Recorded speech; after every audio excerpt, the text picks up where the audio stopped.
দেখো বন্ধুরা, এটা সিঁড়ি হচ্ছে দৌড় দিয়ে। এখানে হবে রান্নাঘর, কিচেন।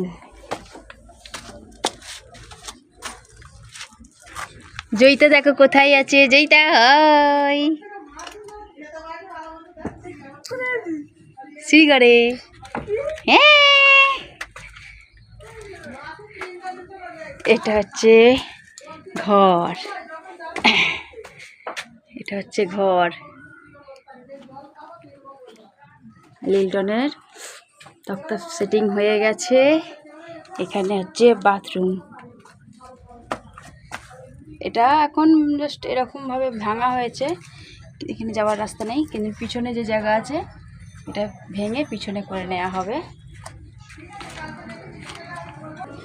তো একটা ঘরে কটা গেট হচ্ছে, দূরে আছে বাথরুম একটা গেট, এই একটা ঘরের গেট, আর এই একটা বাইরের গেট, মানে সিঁড়ির স্ট্রাকচারের মধ্যে যে একটা, এটা সিঁড়ির সামনে গেট, আর এটা হচ্ছে মেন গেট।